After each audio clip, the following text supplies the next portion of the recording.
Good morning again. The title of my presentation is Cost-Effective Influenza Sampling Strategies for Pigs. We'll start with a brief introduction for influenza. Then we'll revise the materials and methods that I used to develop this study, jump into the results, the conclusions, and finally the take-home messages. I would like to start with this slide that is showing why is influenza important from my point of view. In my opinion, there are two important facts for influenza. The first one is that influenza affects production performance and therefore impacts in production costs. And the second one is that influenza has implications for public health because it's zoonotic. To manage the disease is not easy. There are some strategies to control, eliminate, and prevent the disease, but a good surveillance system is fundamental to do that. In addition, surveillance should be cost-effective because in production every single dollar is important. The USDA, in the last 8 years, developed a surveillance program for influenza, but recently the program reduced the funding with the consequent challenges for veterinarians and producers. Therefore, there is a need for a cost-effective surveillance system for influenza, knowing that for influenza, just detecting the virus is not enough. In this case, we want to detect the virus, but also we want to sequence and also to isolate, especially we want to develop an autogenous vaccine. For us, a good surveillance system for influenza is a balance of cost, easiness to obtain the sample, sensitivity, and others. Here we are comparing the most traditional sampling techniques, taking nasal swabs and oral fluids as examples of individual sampling and group sampling. And as we can see, nasal swabs have a good sensitivity. It's relatively easy to sequence the virus and to isolate, but the sample size is a problem, especially when we are working with low prevalences. In addition, it's not an easy sample to collect if we compare them with a group sampling. For oral fluids, we know that it's very easy to collect. The sample size is not a problem. It has good sensitivity, but the opportunities to get the sequence and isolation are very poor. But in addition, we don't know what happened with the cost. So we have this question: what is the best and most cost-effective sampling strategy to detect and to isolate influenza in pig farms? With these two objectives, to determine the most sensitive sampling method to detect and isolate influenza virus in pigs, and to assess which sampling strategy is most cost-effective. And this hypothesis in mind, group and environmental sampling strategies have similar sensitivity to individual sampling in pigs farms for detecting influenza and isolating viruses. We developed this study in 6 breeding herds and 6 win-to-finish facilities. With a previous history of positivity for influenza, we collected the samples in breeding herds in piglets at weaning age, in nurseries around 35 and 40 days old. The sample size was calculated under 3 different scenarios for individual, pen or litter, and environmental samples. We use a test for individual samples. We use a test with 80% of sensitivity and 100% of specificity, assuming a 20% of prevalence, obtaining a sample size of 30 that we tested in pools of 3. For pen and environmental samples, we use exactly the same test with 80% of sensitivity and 100% of specificity, assuming a prevalence of 40%, obtaining a sample size of 8 that we decided to run it up to 10.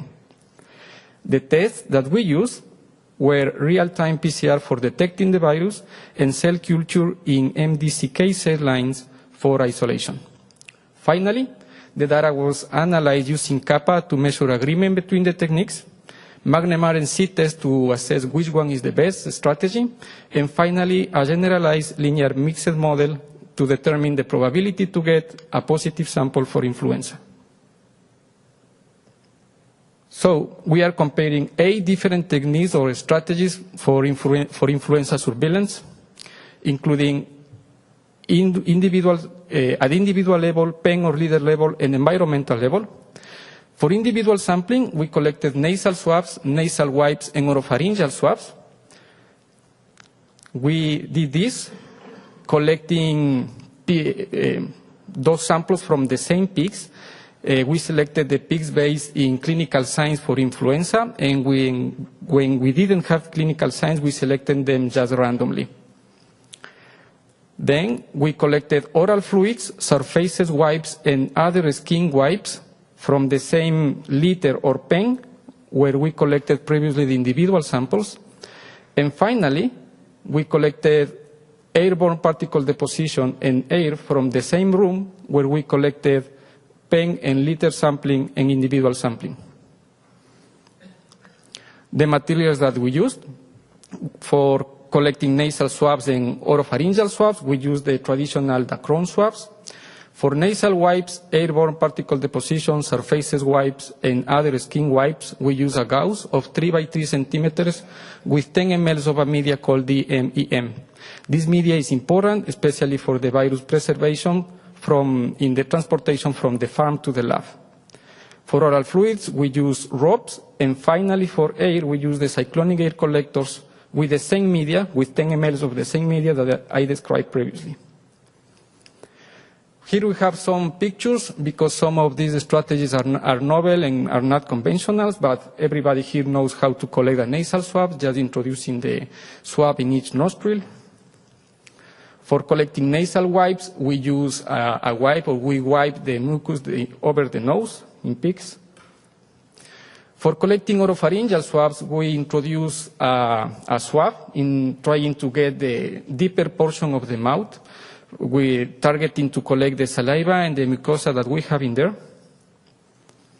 For oral fluids, we use the rope for 30 minutes, but it's important to comment that for breeding herds, it was very difficult to complete the sample size because the piglets at weaning age are very reluctant to chew the rope.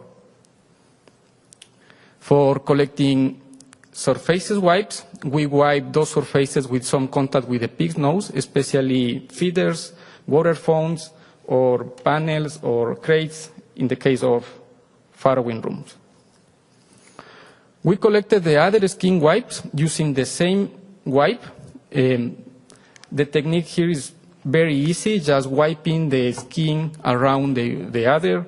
We did that because we know that there is a high contact between the nose and the skin, especially when the piglets are suckling, and because there are also several studies that demonstrate that the skin offers good conditions for virus survivability and transmission, especially in humans. To collect airborne particle deposition, we use one mirror of aluminum foil, the commercial one, and we place it for 1 hour over one surface. As we can see here, we place over the feeder, and after 1 hour, we collected all the particles deposited over there using the same wipe that we used to collect the other samples. Finally, for collecting the air, we use the cyclonic air collectors disposed for 30 minutes along the barn. So a brief summary of the project. Remember that we selected the farms based in some positivity or history of positivity for influenza. Then we visited the farm to collect the samples. We processed them. We ran the PCR. We obtaining as the CT value. All those samples with a CT value lower than 35 were considered positive. Then we selected a subset of samples to develop the isolation, and finally we analyzed the data. Here we have the results, and as we can see, even though we were targeting positive farms for influenza, 2 breeding herds and 1 win-to-finish facilities were negative. At the beginning, this was frustrating for us, but in some way was good also, because as we can see, all the strategies were negative. That confirms that the farms were truly negative. Here we have the detection rate by sampling strategy for the 12 farms, but now I'm describing the detection rates separately for individual pig level in breeding herds and win to finish. And as we can see, the oropharyngeal swab had a statistical difference over nasal swabs and nasal wipe. We didn't have differences between nasal swabs and nasal wipes in win-to-finish facilities. That is almost the same pattern that we have in breathing herds. What happened at group level, or liter level, in this case for breathing herds? Again, the other wipe had a very good detection with a statistical difference over surfaces, wipes, and oral fluids. We have, again, almost the same pattern in surfaces, wipes, and oral fluids, without differences, at least statistically. At environmental level in breathing herds, it was interesting that 100% of the samples were positive, 85% were positive for the airborne particle deposition, and without differences statistically between them. And at environmental level in win-to-finish facilities, we have detection around 60% for both air and airborne particle deposition. The CAPA showed moderate to substantial agreement among all sampling strategies. Remember that CAPA measured the agreement between, in this case, two strategies, where 0 is poor agreement and 1 is perfect agreement. But what happened with the CT values? The CT values in some way are saying the concentration of quantity of RNA that we have in each specific sampling technique or strategy. Even though the detection for the environmental samples were very high, the lower CT values was for the individual samples, but we have also good CT values for the group samples. And it was interesting to see that in general, the lower CT values were obtained in the breathing herds compared with the win-to-finish facilities. We selected a subset of those positive samples to develop isolation. The high isolation rates were for the individual samples, but we had also a very good isolation rate for the other wipe that was almost the same as the oropharyngeal swab. We developed a generalized linear mixed model to develop or to measure the association between the sample strategies and the probability to find a positive sample for PCR. We considered two random effects, the FARM and the PEN, and the nasal swab as the reference. And as you can see, there are 22 and 16 times more probabilities to obtain a positive sample for influenza using an oral fluid or another wipe, respectively. These findings support the last results, where we show that the group sampling has better detection than the individual sampling. Finally, we developed the analysis to assess which sampling strategy is better to obtain one positive sample for influenza. We have here listed the strategies that we used. We consider the cost for materials, the cost also for collection in terms of time that the people need to collect the sample. Then the cost for each PCR, because obviously it's the same for all those farms. And here we have the cost per sample listed for the strategies that we compare in this study. As we can see, the air had the more expensive value compared with the nasal wipe that was the cheaper. In this case, the reason because the air was the more expensive is because we are considering the cost of the machine, and also because the time to collect the sample is also high or large. Here we have the PCR cost sampling per sampling process. Consider that just we are not using the $300 that it would be in this case the sample size per farm, because we didn't collect the complete sample size for oral fluids. And this would be the PCR diagnostic cost per farm, dividing for the total number of positives that we have. We have this cost to obtain a positive sample for influenza.